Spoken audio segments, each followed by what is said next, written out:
You'd have to go back. I brought a little document.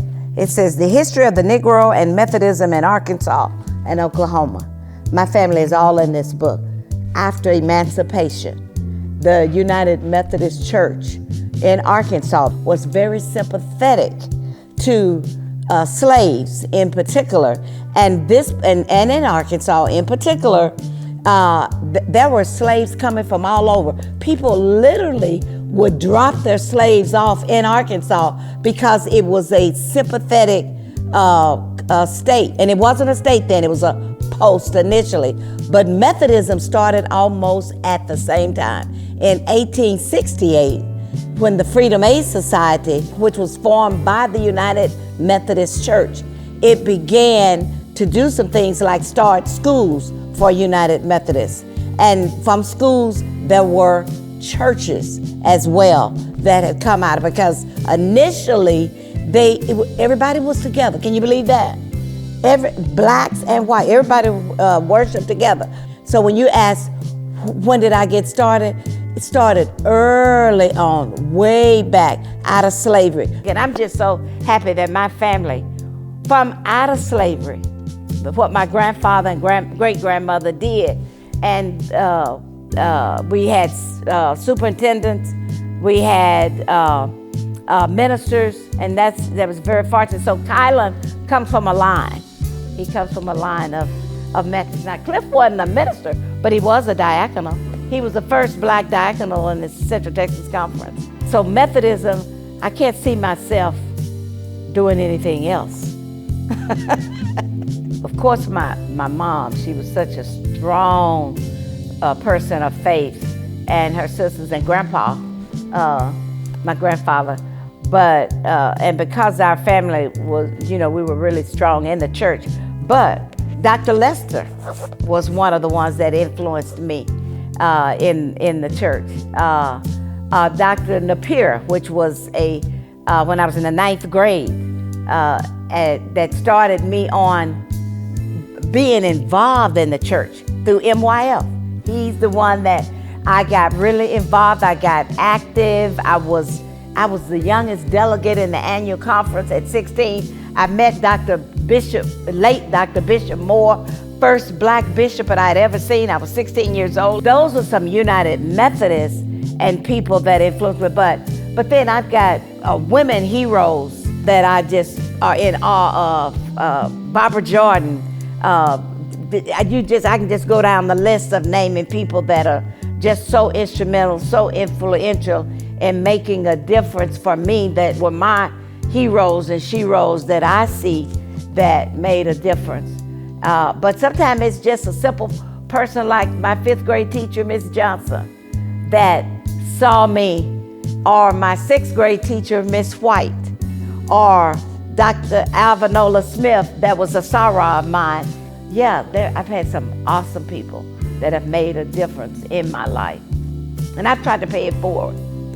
We were very intentional, very, very intentional in making sure that Kylan and Aunt Claire had a well-rounded experience in working with people from all backgrounds. We were so intentional that we were the only black family that were part of the Sister Cities program in Fort Worth when it first started with Mayor Bob Boland. So we had people from Japan, from Hungary in our home. We were the only home black family that had that. So one of the things, the reason why I think it's important to continue to share the contributions of African Americans, and of all people, by the way, of women, of Hispanics, of Asians, when all of us bring something to the table of life. We all have contributions. But if we don't know our history, we're bound, this is the whole thing, but you're bound to repeat it. You see what I'm saying? When people say, oh, well, no, you got to realize I grew up in Arkansas. So I know what it was like to go to the water fountain at 6 years old and see colored and see white. And I drank out of the white water fountain. I could read. I knew what I was doing. Inside of me, I smiled.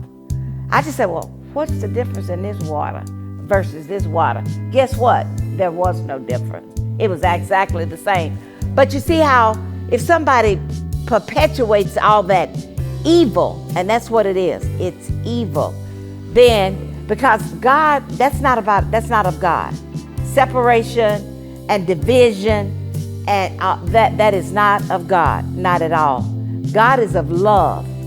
He's of coming together, bringing us together. The significance, you're valuable, I'm valuable, we're all valuable. We all bring something to the table of life. So we have intentionally, we had experiences where our kids were exposed because we believe that we are richer for diversity, that all of us can gain. It's like a quilt or a rainbow, all the wonderful colors or all the parts of a quilt. Every piece is unique. By itself, it's insignificant, but you put it together and it's a quilt, and it brings about warmth and cohesiveness.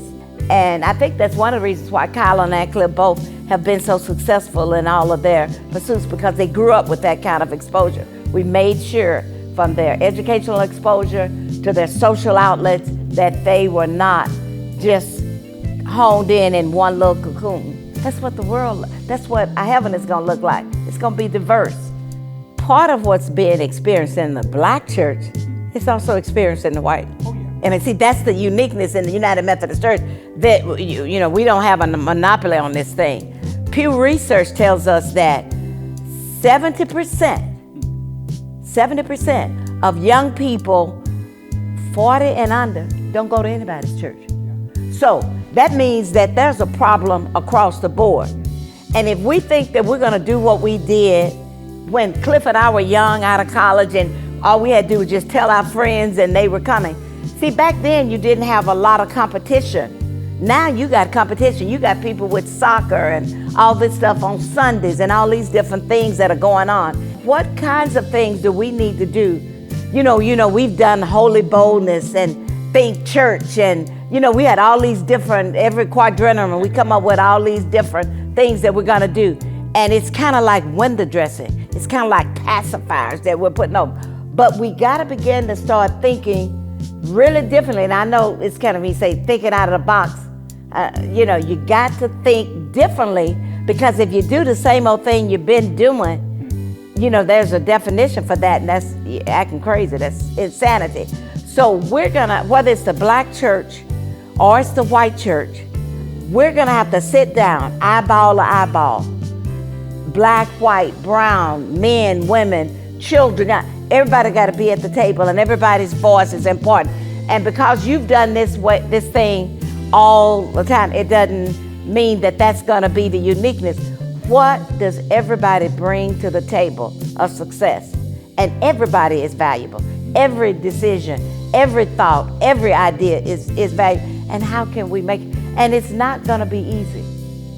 It's not going to be easy. It's a hard, arduous process that's going to take some serious time to make it work. And I want to put a plug in for United Women of Faith.